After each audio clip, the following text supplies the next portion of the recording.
শিক্ষার্থীবৃন্দ আসসালামু আলাইকুম।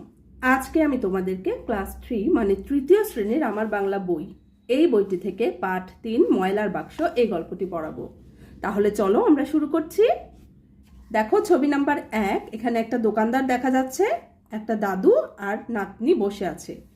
এবার দাদু বলছে, বুঝলে হারুন, এ আমার নাতনি বেড়াতে এসেছে। এবার হারুন কি বলছে, কি নাম তোমার? এবার নাতনিটা বলছে, আমার নাম রেবা। এবার হারুন আঙ্কেল বলছে, রেবা তোমার জন্য আমি কি করতে পারি? রেবা, আপাতত কিছু না।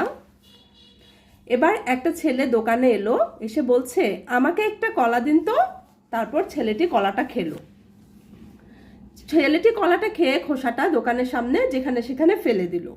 এবার রেবা এটা বলছে, কলার খোসায় কেউ আছাড় খেয়ে পড়তে পারে?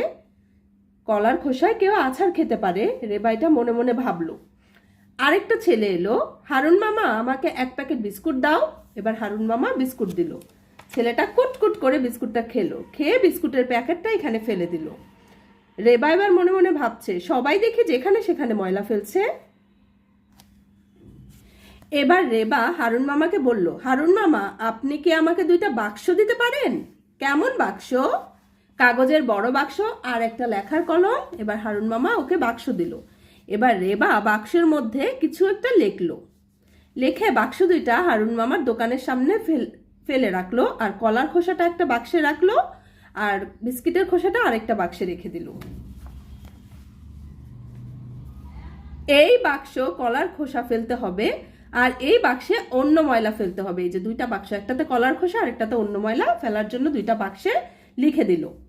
আমাকে একটা কলা দাও হারুন চাচা। এবার একটা মেয়ে এলো হারুন চাচার কাছে এবং একটা কলা চাইলো। খোসা এই বাক্সে ফেলো খুকি, ওটা ময়লা ফেলার বাক্স। এবার দাদু বলল, খুকি এই বাক্সে কলা ফেলো, এটা ময়লা ফেলার বাক্স। বাক্স ময়লা ফেলার বাক্স। খুকি অবাক হলো। খুকি কি করলো? কলার খোসাটা এখানে ফেলে দিল।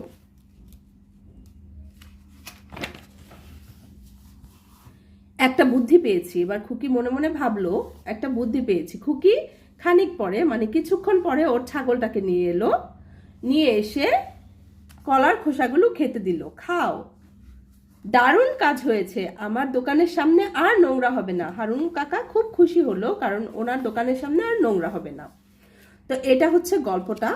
গল্পের অনুশীলনীতে কি আছে দেখো, মিল করি এবং বাক্য লিখি। এখানে আমরা মিল করে বাক্য লিখবো, যে এখানে জায়গা দিয়ে দিয়েছে লিখার জন্য, ঠিক আছে। এবার এই অধ্যায় থেকে আমি কয়েকটা যুক্ত বর্ণ বের করেছি, শব্দার্থ, বাক্য গঠন আমি পরবর্তীতে আরেকটা ভিডিওতে দিয়ে দিব। আপাতত আমি কিছু যুক্ত বর্ণও তৈরি করেছি, এগুলো দেখো এখান থেকে বের করে। শয়ক, শয়ক হচ্ছে দন্ত স যোগ ক, শয়ক। শয়ক এর 2টি শব্দ হলো স্কুল বিস্কুট, স্কুল বিস্কুট।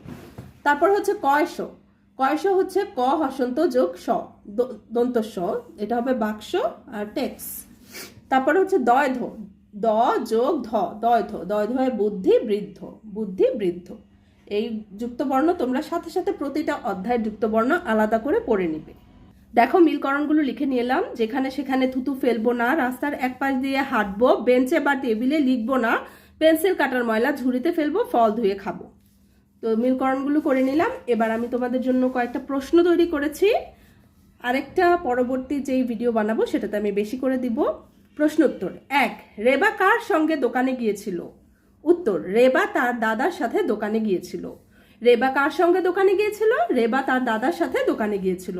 প্রশ্ন নাম্বার 2, সবাই যেখানে সেখানে কি ফেলছে? উত্তর, সবাই যেখানে সেখানে ময়লা ফেলছে। সবাই যেখানে সেখানে ময়লা ফেলছে। 3, হারুন মামার কাছে রেবা কি চাইলো?